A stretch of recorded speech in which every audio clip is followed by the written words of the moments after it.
Before you spend $200 on a replacement car battery, there's something you need to know. Most dead car batteries aren't actually dead. They're coated. You can dissolve that coating and fully restore the battery's charging capacity with a $3 bag of something that's been sitting in the pharmacy aisle your entire life. I'm going to show you exactly what it is, exactly how it works at the chemical level, and exactly how to do the whole process in 4 steps. The thing that kills most car batteries isn't age. It's a chemical process called sulfation. And the reason you've probably never heard of it, even though it causes the majority of early battery failures, is that the fix costs $3 and the replacement costs $200.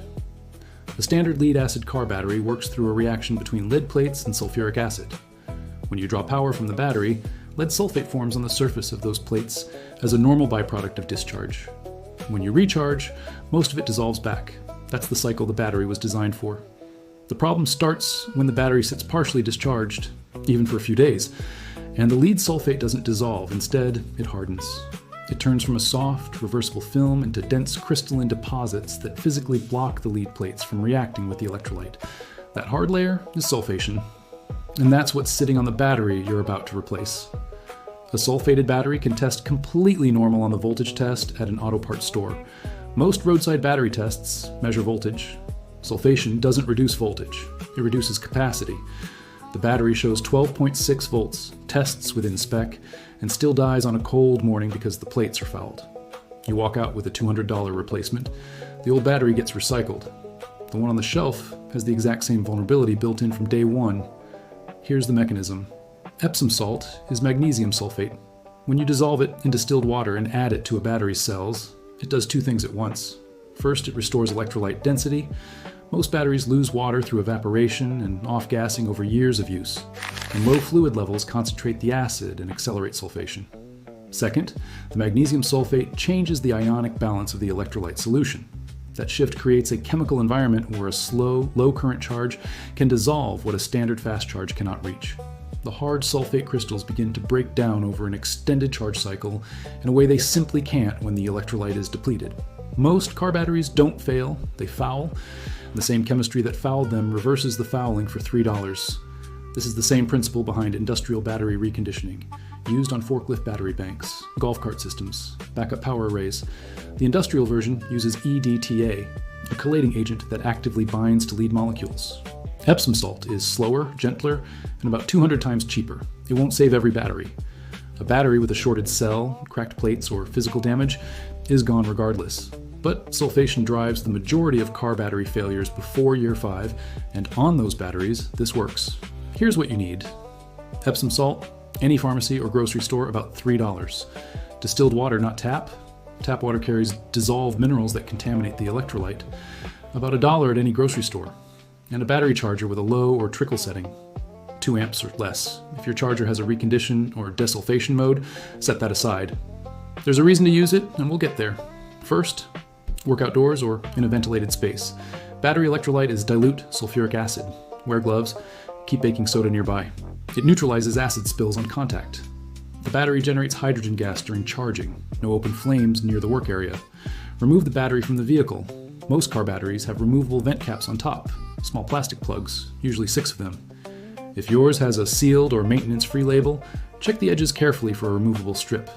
If there are genuinely no access points anywhere on the casing, the battery is fully sealed and this process won't apply. Check before you buy anything. With the caps removed, look into each cell. The fluid should be visible and just covering the top of the lead plates. Cells that are dry or very low are typically where the worst sulfation has formed. The depleted fluid concentrates the chemistry and accelerates crystal growth. Mix 2 level tablespoons of Epsom salt into 1 cup of warm distilled water. Stir until fully dissolved. Takes about 30 seconds.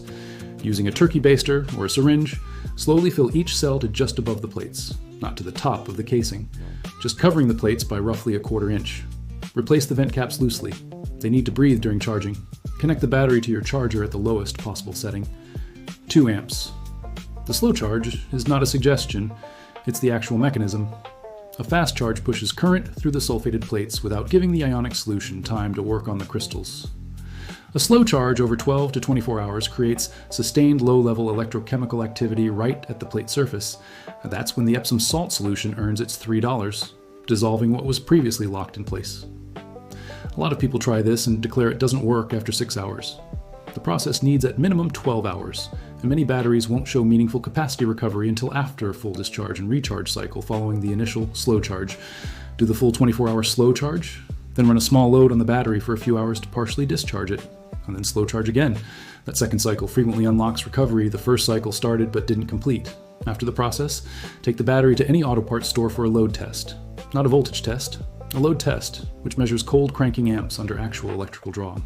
If the CCA recovers to within 80% of the battery's rated spec, the battery is functional. You didn't need the replacement. Now here's the part most people skip entirely, and it's where the real recovery rate lives.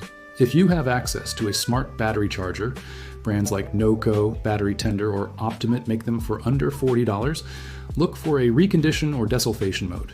These chargers send pulsed high-frequency current into the battery specifically designed to break up crystallized sulfate through a resonance effect. The pulses alternate between high and low charge at a frequency that physically disrupts the crystal structure at the plate surface. No Epsom salt required for this step. They work best together. The Epsom salt treatment restores the electrolyte environment first. The desulfation charger then uses that improved environment to pulse the remaining crystals off the plates. Recovery rates on batteries treated with both methods run significantly higher than either one alone. And once you've done this, here's what changes permanently about how you handle batteries. Do the Epsom salt top up once a year as a maintenance step before winter. Sulfation accelerates in cold temperatures, and in batteries that sit at partial charge through autumn. The battery that fails on a January morning is almost always the one that sat at 60% through October.